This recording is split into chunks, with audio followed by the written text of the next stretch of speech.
Igreja, é um estudo dos mais importantes. Diria que é um estudo bem exortativo, ou muito exortativo. Eu começo dizendo assim, que nós temos uma imagem de um homem de Deus, de uma mulher de Deus. E a imagem de um homem de Deus, uma pessoa que busca Deus, é uma pessoa honesta, sincera, verdadeira, não falsa, não hipócrita. Vocês concordam comigo? O homem de Deus não pode ser desonesto, o homem de Deus não pode ser falso, o homem de Deus não pode ser hipócrita. O homem de Deus, ele tem que ser verdadeiro, ele não pode ser mentiroso, ele tem que ter uma vida voltada segundo a palavra de Deus. Eu sei que isso não é da noite para o dia, mas quando a gente aprende o que é um homem de Deus, a gente deve procurar se moldar segundo a palavra de Deus na nossa vida. E esse ensinamento fala a esse respeito, que você possa entender qual é a vontade de Deus na sua vida, porque hoje o cristianismo, da maneira como ela está caminhando, igreja, crentes, deixa a desejar. Eu vejo crentes desonestos, crentes mentirosos, crentes falsos, crentes hipócritas, que dizem ser homens de Deus, quando na sua atitude, no seu comportamento, não só. Gente assim, crente assim, não vai para o céu. Se engana aquele que pensa que vai. Amém, igreja? São palavras, talvez, que não são bem aos ouvidos dos irmãos, de alguns irmãos, mas são palavras verdadeiras que querem te levar para o céu, ou que te levam para o céu. Então nós vamos, como de costume, ler no parágrafo, e nós vamos mastigar tudo que podemos tirar, né? Nós vamos apertar mesmo, tirar tudo o conteúdo dele, amém, igreja? Então vamos lá, que Deus nos ensine e que nós possamos ter temor à palavra de Deus e assim também praticar na nossa vida, amém? Mas uma coisa eu digo, aceitar Jesus, ficar na igreja por um período de tempo e não mudar.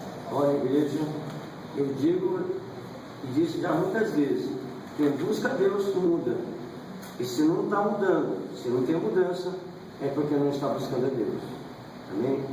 Então vamos lá. O episódio envolvendo o rei Acabe e a vinha de Nabote é um dos mais tristes do registro bíblico. Uma grande injustiça é cometida contra um homem inocente. Triste porque vemos até onde pode chegar um coração cobiçoso. Por outro lado, o fato é um dos que melhor revela a manifestação da justiça divina ante as injustiças dos homens. Acabe matou Nabote e apropriou-se de suas terras. Todavia, não pôde usufruir do fruto de seu pecado, porque o Senhor, através do profeta Elias, o denunciou e o disciplinou. É triste saber que soberanos, governantes e reis injustos governam, mas é maravilhoso saber que um rei justo governa todo o universo. Vejam bem, o autor diz que esse episódio, essa passagem que envolve o rei Acabe e a vinha de Nabote é um dos mais tristes, porque fala de uma injustiça. Essa injustiça viria através de quem? Acabe e sua esposa Jezabel. E ele, para conseguir os seus intentos, para conseguir aquela terra de Nabote, ele chega, através da sua esposa, matar, né, Nabote, sua família, matar toda a sua família, para conquistar, para obter, para possuir a terra deste homem. E era um rei, o rei de um povo, não era um povo qualquer, era um povo de Deus. E fez uma coisa dessa. Somos cristãos, aceitamos a Jesus um dia, Sabemos que precisamos ser diferentes. Sabemos que o mundo, né, as pessoas do mundo nos observam. Sabemos que é uma cobrança, pelo fato de sermos cristãos, pelo fato de dizermos para as pessoas, para os vizinhos, para os nossos conhecidos que nós somos evangélicos, né, os olhos dessas pessoas se voltam para nós e procuram olhar na gente um erro, um defeito. Olhem para a gente, tentando observar se a gente comete alguma injustiça, faz alguma coisa errada. E o rei Acabe, sendo rei de um povo, né, de uma nação escolhida por Deus, ele vem cometer, eu diria, essa adversidade. Igreja, precisamos ser diferentes. Nós precisamos ser justos, precisamos ser corretos na nossa vida, igreja, porque se nós não somos assim, precisamos mudar. Se nós não mudamos, engana-se aquele que não muda, que não quer mudar, achando que vai para o céu. Segunda vez, não vai. Amém? Então nós vamos adentrar. Objeto da cobiça.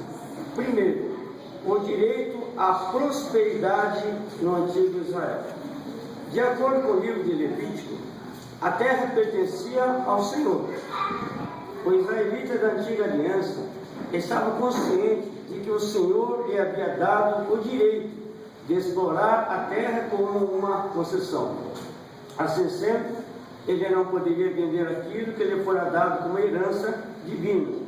O livro de Números destaca esse fato.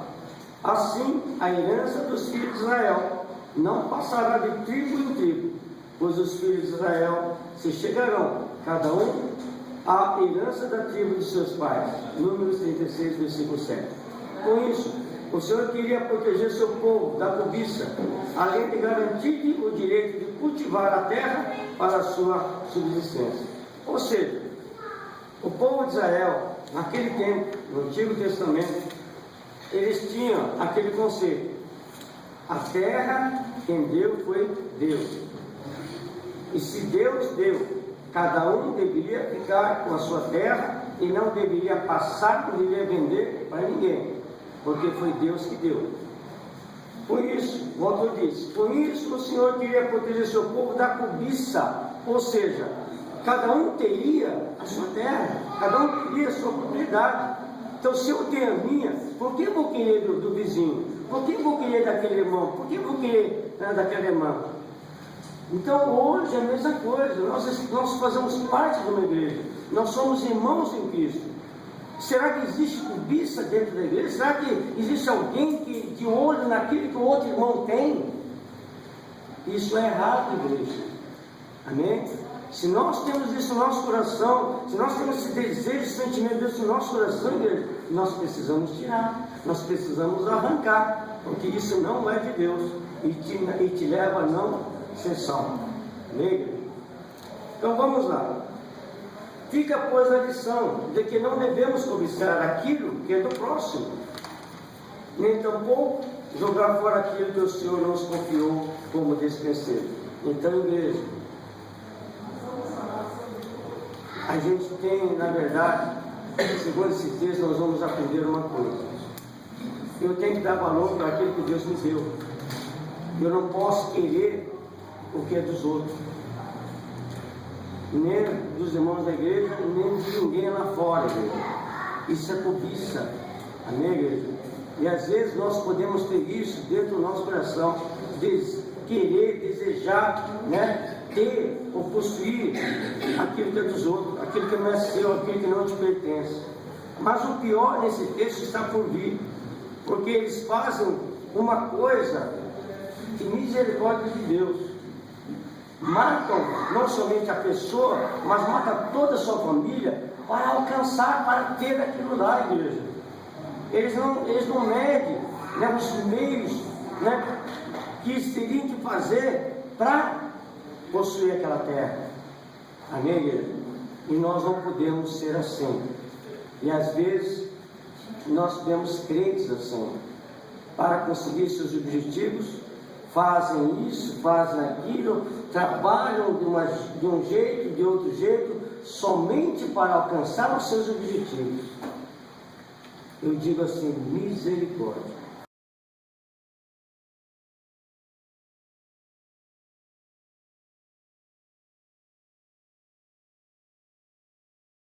Eu já vi uma injustiça muito grande no ministério da bancada.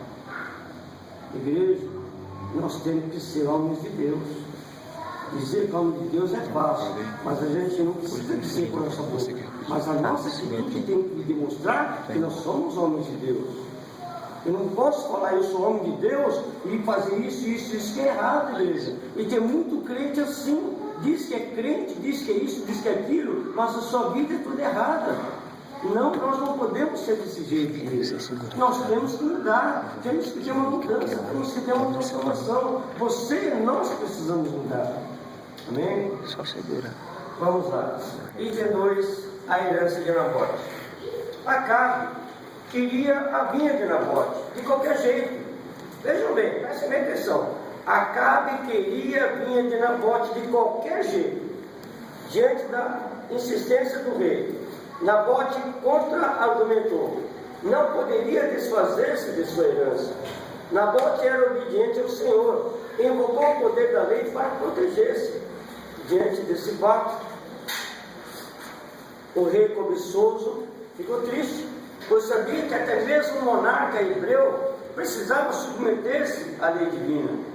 Mas Jezabel, sua esposa, que viera de um reino pagão, ficou escandalizada com esse fato, pois entre os reinos gentios, os governantes não eram apenas soberanos, eram tiranos. Dessa forma, ela arquitetou um plano para apossar-se da vinha de Nabote. Vejam bem, o rei Acabe queria aquela vinha, queria, né, aquela propriedade de Nabote. E Nabote, o que ele fez? Ele simplesmente não quis vender, simplesmente não quis passar, estava no direito dele, estava. Havia questões, vamos dizer, bíblicas, segundo o conceito dele perante o Senhor como servo de Deus. Havia, não, é Deus que me deu, então eu não vou dar, não vou vender. Ele estaria no direito dele, com certeza. Eu tenho minha casa lá, de repente o meu vizinho quer comprar minha casa lá, eu vendo se eu quiser, se eu não quiser eu não vendo. É a mesma situação que Acabe se encontrava, simplesmente Nabote, ele queria comprar, que Acabe queria comprar, mas não, Nabote não queria vender, estava no direito dele.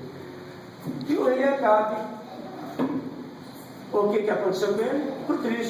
Ficou triste porque Nabote não quis vender, né? Quanto motivo, né, para se entristecer, mas eu diria, até que ponto a cobiça, né, o homem, ele se entristeceu, porque ele queria, e o dono da propriedade não quis vender para ele. E nós vemos que em tudo isso, Jezabel, como diz aqui o autor, mas Jezabel, sua esposa, que viera de um reino pagão, ou seja, ela não conhecia Deus, e nem conhecia as escrituras de Deus. Veio de um reino pagão, ficou escandalizado com esse fato. Por quê? Porque o rei Acabe era rei. Não, Acabe, você é rei. Se você é rei, tudo que você quer, você pode. Se você quer aquela propriedade, você pode obter aquela propriedade, porque você é rei. Sim, ele era rei. Mas rei ou não, igreja, pequeno ou não, temos que ser tementes a Deus. Temos que se sujeitar ou não sujeitarmos à vontade de Deus, à palavra de Deus, aos mandamentos de Deus. Então o rei Acabe não fugia dessa situação. O rei Acabe teria que ser temente a Deus. E Jezabel não aceitou isso, né? Diz aqui, ficou escandalizado com esse fato, pois entre os reinos gentios, os governantes não eram soberanos, não eram apenas soberanos, eram também tiranos. Ou seja, o que eu quero, eu vou lá e pego, tomo e acabou. Quem vai falar contra mim? Eu sou rei, né?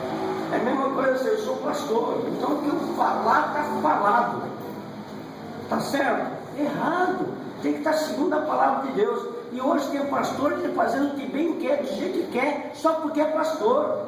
Não tem a direção de Deus, não fica na vontade de Deus, faz o que acha que é certo, pronto, acabou. Está certo, está errado. Temos que ficar segundo a palavra de Deus. sabe, membro, obreiro, pastor, todos têm que ficar segundo a palavra de Deus. Ninguém pode sair. Isso é abuso de autoridade. Autoridade espiritual, né? Sim. Nós não podemos fazer isso. Vamos lá. Quantas pessoas têm consciência da ilegalidade de determinada coisa, mas como Acabe, ficam à procura de justificativas que a tornem ilegal? Cuidado, Deus há de julgar os tiranos e malfeitores. Ou seja, vejam bem, quantas pessoas têm consciência da ilegalidade? Eu sei das coisas que eu faço, eu sei se eu estou certo, se eu estou errado. Do que você faz, você sabe se você está certo, se você está errado. Você tem essa noção, você tem esse entendimento. Igreja, quando eu estava no mundo, eu já sabia o que era certo e o que era errado. Nós temos, segundo a Bíblia, nós temos uma noção, nós temos um entendimento aqui dentro da gente, que nos fala, que nos mostra, que toca na gente e fala, olha, é errado. O ser humano tem um conceito do que é certo e do que é errado, porque naquele dia que Adão pecou, comeu da árvore do conhecimento do bem e do mal, ele adquiriu o bem e o mal, ele tem o conhecimento dos dois.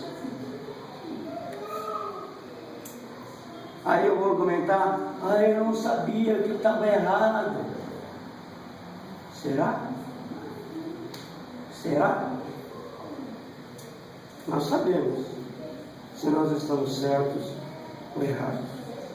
Só que como o autor diz, mas como Acabe, ficam à procura de justificativa que a torna legal.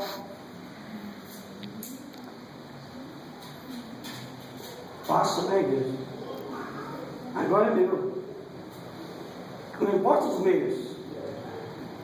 Simplesmente, minha esposa Jezabel matou Nabote, matou a família dele, para eu poder possuir as terras, entre aspas, legalmente. De direito, como rei, eu posso tomar posse para mim agora. Não importa os meios. Injustiça, desonestidade no mundo está cheio. Mas a Bíblia diz que nós temos que fazer diferença. Você tem que fazer diferença. Então você tem que ser justo. Você tem que ser honesto. Eu vejo no meio do povo de Deus desonestidade. Eu vejo injustiça. Eu vejo coisas erradas. Para onde nós estamos caminhando? Para onde o povo de Deus está caminhando? Aí eu falo que a igreja de Cristo está doente por crentes que estão doentes dentro da casa de Deus. E as pessoas não me aceitam dizer que a igreja está doente. Mas a igreja está doente.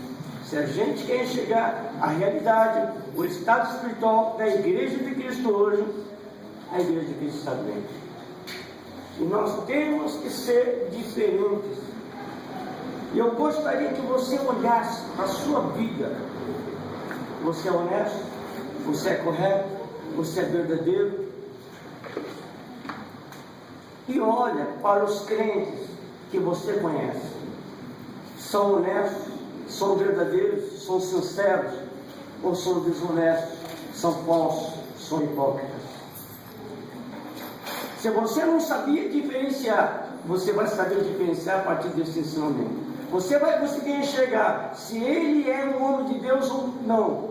Você vai saber se ele está condizente com a palavra de Deus ou não. Porque você sabe. Se você tapar os olhos para não chegar à verdade, você vai saber que o homem de Deus, ele é honesto, é sincero, ele é correto, ele é verdadeiro. Se ele não é assim, igreja, eu sou obrigado a dizer, ele não é um homem de Deus. Ela não é uma mulher de Deus. A Bíblia me garante isso.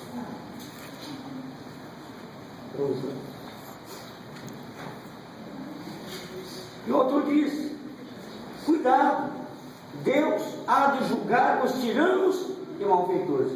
Deus vai julgar os tiranos e malfeitores.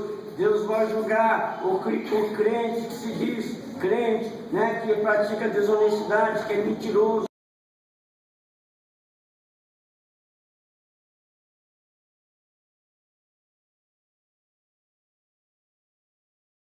Nessa igreja, parece que existe uma impunidade. No mundo em que vivemos, existe uma impunidade. Mas eu digo que no mundo espiritual não existe impunidade, porque Deus vai julgar.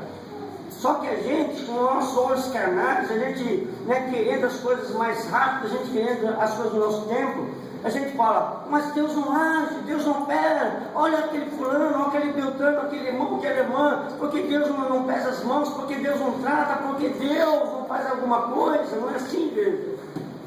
Mas segundo a palavra, no tempo certo, Deus vai julgar a cada um segundo as suas obras. Então, igreja, se você busca Deus mesmo, de todo o seu coração, de toda a sua alma, procura andar na retidão, procura ser honesto, procura ser correto, procura ser verdadeiro, procura ser um verdadeiro homem de Deus, uma verdadeira mulher de Deus.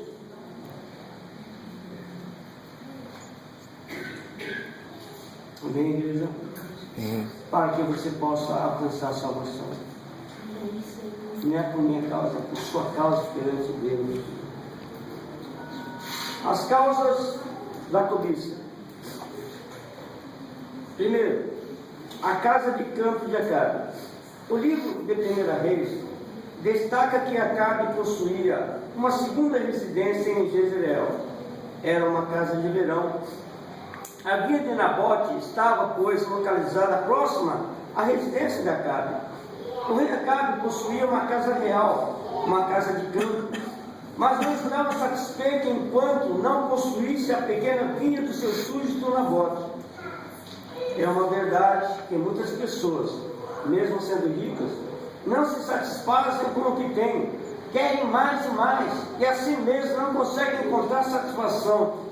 Nenhum ser humano conseguirá satisfazer-se plenamente se o centro da sua satisfação não estiver em Deus. Acabe era rei, tinha casa real, tinha casa de campo, tinha casa de verão, era rei, era rei. Tem que falar mais alguma coisa? Era rei. Mas ele olhou para a propriedade de Nabote lá. Eu quero, eu desejo, eu posso fazer isso, posso fazer aquilo, eu quero. Igreja, a cobiça, a ambição, a avareza, às vezes está dentro da gente, a gente não está percebendo, ou às vezes a gente faz vista grossa. Se a gente olhar assim, relacionado à propriedade, a gente vai pensar, mas esse não é uma questão em qual estou envolvido. Mas nós podemos ser cobiçosos em coisas pequenas e a gente não está percebendo. A gente pode ter as nossas coisinhas pequenas de pouco valor, mas o sentimento de cobiça pode ser tão grande quanto o que estava no rei Acabe. É só você analisar aquela situação. É só você analisar você em determinado momento relacionado a uma determinada situação. Será que a cobiça não está dentro do nosso coração? Não pode estar dentro do seu coração? Será que não há crente cobiçoso? Em muita igreja. Cobiça por cargo.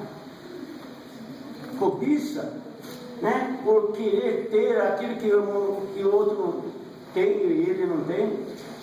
Cobiça, né, porque a irmã se veste melhor que você já fica cobiçando aquela mesma roupa, que é igual, né, tem a mesma roupa. Olha, igreja, se isso está no seu coração, que Deus te mostre, e que você possa alcançar uma libertação na sua vida. Amém? Vamos lá. E o autor, ele diz: nenhum ser humano conseguirá satisfazer-se plenamente se o centro da sua satisfação não estiver em Deus.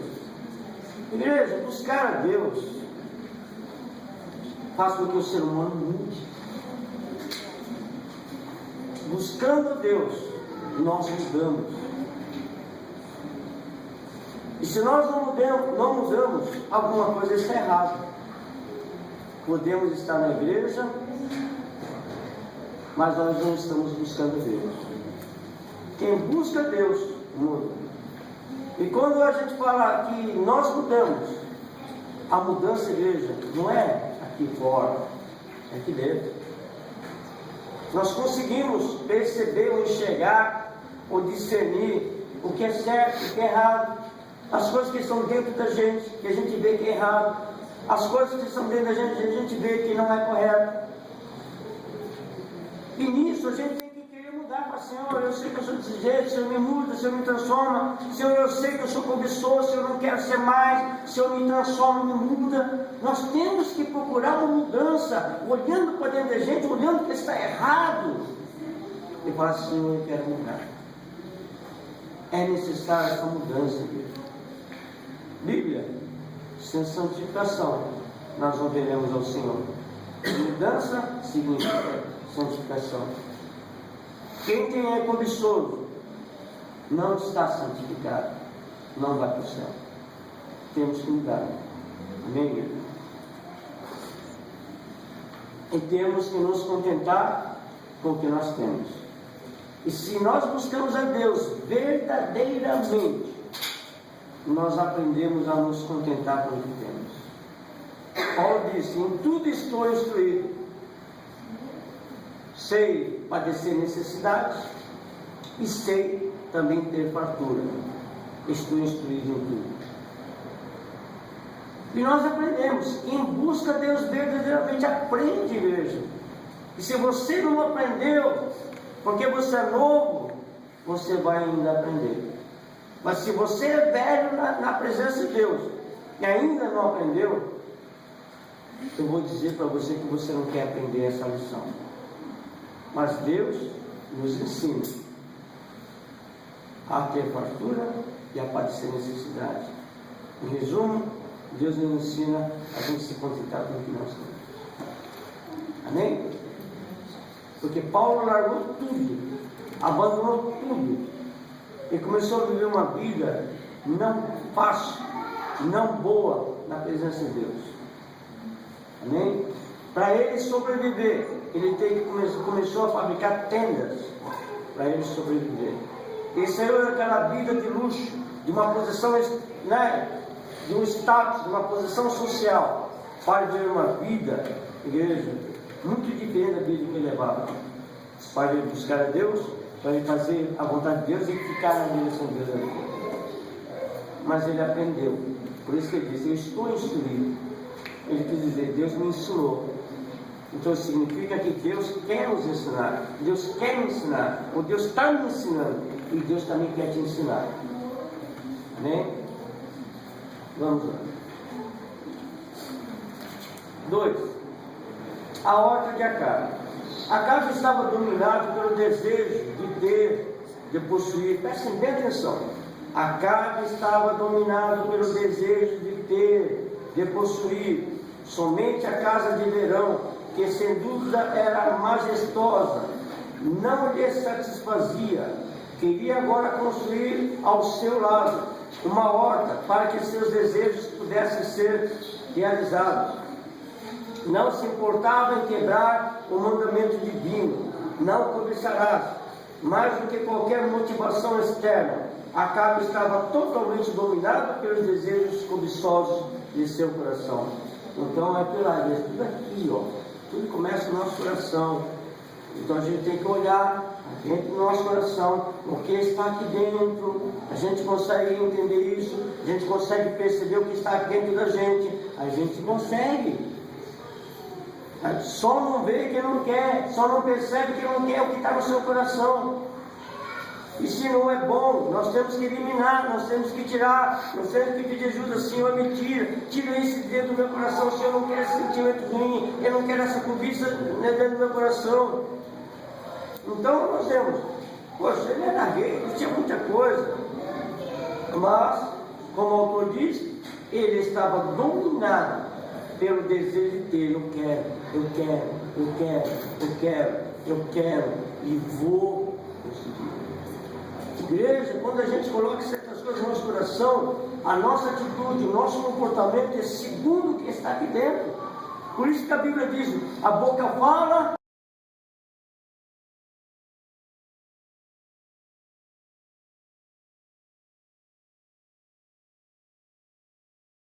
o que está aqui dentro da gente. Então nós mudamos o nosso comportamento, a nossa atitude, até a nossa fisionomia, segundo o que está no nosso coração.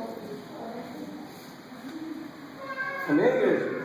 Então é fácil perceber, segundo a palavra de Deus, Jesus, por onde ele andava, ele percebia, ele notava rapidamente as intenções das pessoas. Por quê? Porque o ser humano ele manifesta, ele exterioriza o que está no coração dele. Vocês exteriorizam o que está no seu coração.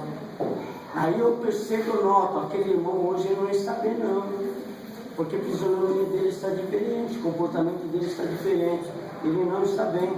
Então nós notamos, nós exteriorizamos, igreja. Então, igreja, o principal é aqui, ó. Às vezes nós nos preocupamos com o exterior. Nós trajamos roupa de crente, de obreiro, mas de homem de Deus não tem nada. Nós temos que ser diferentes. Amém, igreja? Porque Deus, ele olha para o nosso coração. Porque Davi, segundo a Bíblia, é um homem segundo o coração de Deus. Porque Samuel, ele olhava para o exterior, enquanto Deus olhava para o interior dele. Quando a pessoa percebe uma pessoa que não está bem, primeiramente você tem que orar, mas segundo a pessoa faz o quê? A pessoa conhece a fisionomia, a pessoa fica diferente, o comportamento. A pessoa, como homem de Deus, dando bem, qual a minha atitude a fazer com aquela pessoa?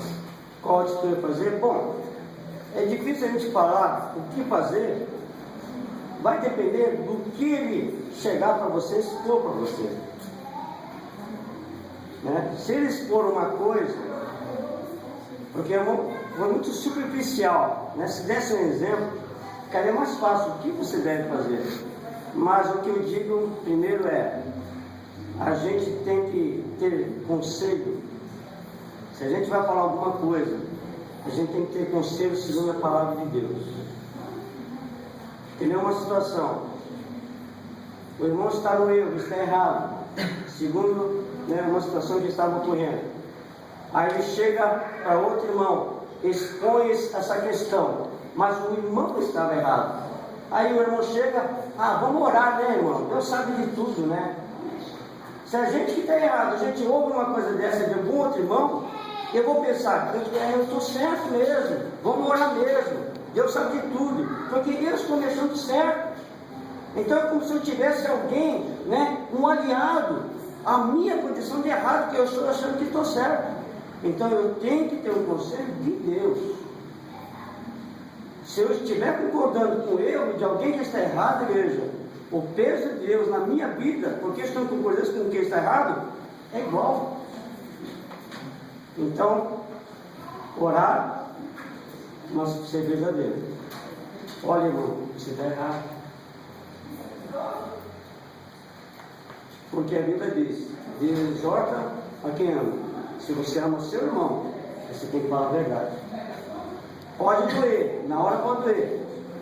Mas se você ama o seu irmão, você tem que ser verdadeiro para o irmão, você está errado. Sou obrigado a dizer para você que você está errado. A Bíblia diz isso, isso, isso. Fica na palavra, ensina a palavra, fala da palavra para ele. Amém, igreja?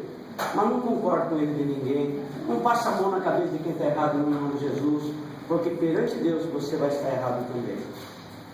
A Bíblia diz, a omissão é pecado. A gente omite verdade, porque fica com medo de machucar mais ou desagradar aquela pessoa. Mas a omissão é pecado, é desobediência para com ele. Amém? Respondeu? Eu tenho um exemplo, pastor. O exemplo que eu vou dar é da minha própria vida. Quando eu saí da minha casa, eu abandonei a igreja, eu larguei tudo. E eu fui para o mundo. Só que eu já sabia que era certo e que era errado. E aí eu saí da igreja e comecei a ir numa outra determinada igreja. E isso aí já deve fazer mais ou menos uns 6 anos, 7 anos atrás. E nessa determinada igreja onde eu fui, o pastor ele era jovem, ele era muito jovem. Devia ter mais ou menos na época uns 25, 26 anos de idade. E aí eu comecei a ir ali, e aí eu senti no coração de falar o que tinha acontecido na minha vida, me expor para ele. E eu vi que ele era um homem de Deus mesmo. Ele não puxou sardinha pro lado dele. Ele poderia ter falado, não, irmão, fica aqui, não tem problema não, né? E vai buscando a Deus aqui. Pelo contrário, ele pegou e falou para mim a verdade. Ele falou, ó, irmão, por te amar em Cristo Jesus, o irmão tem uma família, o irmão tem um pastor, o irmão tem uma casa. Eu não posso impedir o irmão de vir frequentar aqui essa igreja. Mas como homem de Deus, o correto, o irmão deve se redimir, pedir perdão para Deus e voltar para a sua igreja, voltar para a sua casa. E a obra que Deus começou na sua vida, Deus vai concretizar lá, porque o irmão saiu sem a direção de Deus e não é de Deus o que o irmão está fazendo. O irmão tem que voltar para lá. No mesmo dia, eu pensei no que ele falou, saí da igreja à noite e no outro dia eu voltei. A atitude desse pastor foi correta, igreja? Corretíssima. Mas é isso que nós vemos dos pastores por aí. É, igreja. Alguém pode dizer que é? Eu conheci um que falava assim, eu vou orar para o irmão ser excluído da sua igreja, mas não para cá. Eu conheci um Pastor? Esse é um pastor bom, hein? Esse pastor é bom. Esse é bom. O que nós vemos mais é pastor convidando membros, obreiros de outras igrejas, vem para a minha igreja. Pastor, vem para a minha igreja, que aqui você vai ser diferente. Não observa Deus, a vontade de Deus. Igreja, quando eu creio que os irmãos já passaram por isso. Você foi, antes de você aceitar Jesus, você foi nessa igreja, essa igreja fez uma visita nessa igreja, naquela igreja, em várias igrejas. Só que naquela igreja você se sentiu bem, você sentiu algo, como se Deus dizendo assim, olha, o seu lugar é aqui. Por que a gente não sente alegria em todas as igrejas, mas sente alegria naquela igreja? Porque é ali que Deus te chamou. Então Deus chamou ali, naquela igreja, nessa igreja. Por quê? Porque Deus quer fazer a obra dele, quer te limpar, quer te curar, quer trabalhar na sua vida nesta igreja. Só que os crentes de hoje não têm aquela visão espiritual, eu vou sair da igreja, pronto, sai. É como se trocasse de camisa, eu vou trocar de camisa, eu estou com esse terno marrom, eu vou colocar um azul agora. Igreja, roupa a gente troca, do jeito que a gente quer, a hora que a gente quer. Mas igreja, sai de trocar de igreja, está saindo da direção de Deus. Tem que orar, Deus, o que eu faço? Um dia eu ia sair da igreja, da igreja que eu nasci. Ia para a Presbiteriana Renovada. Pastor João Limpo lá em Antiga. Ia ser recebido, hein? Já tinha marcado a data para ser recebido. Eu estava tomando banho um dia, me preparando para ir para a igreja, e Deus falou assim, você ainda não vai sair, ainda não tem.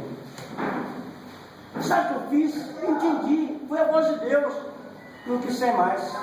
Não fui mais uma vez naquela igreja. Ia ser recebido, mas nem fui dar satisfação para o pastor. Talvez eu estivesse errado aí. Primeiro falou, pastor, Deus falou comigo, falou para eu não sair, então por isso eu não vou para a sua igreja, vou permanecer onde eu estou. E eu não saí. Temos que entender isso, temos que ter visão espiritual. Isso não é exagero, isso não é fanatismo religioso, não, é visão espiritual, igreja. Os crentes hoje fazem de qualquer jeito, a hora que quer, do jeito que quer, e está errado. Tudo precisa ser na direção de Deus. Amém, igreja? Tudo. Senão, não dá certo. A gente pode argumentar, como muitas pessoas argumentam. Mas o Deus aqui é o Deus de lá. O Deus que está aqui, ele está lá também. Mas você sair da direção de Deus e virar um peso sobre a sua vida. Amém, igreja? Porque a Bíblia diz: não erreis, não se deixe escarnecer. O que você se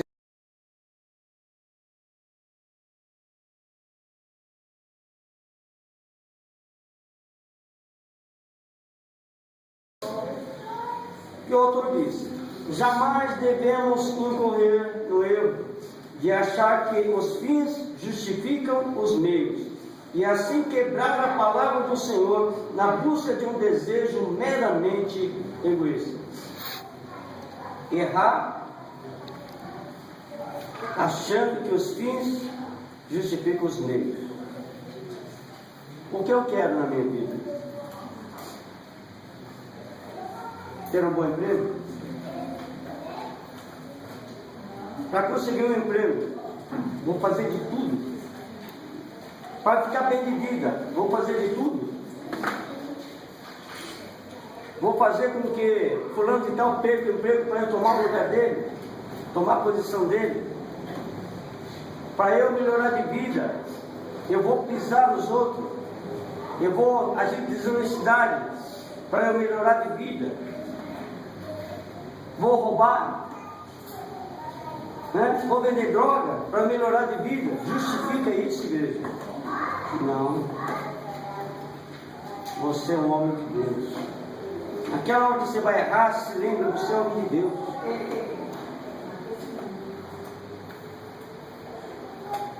Mas a gente pode fazer os meios que a gente acha que pode fazer.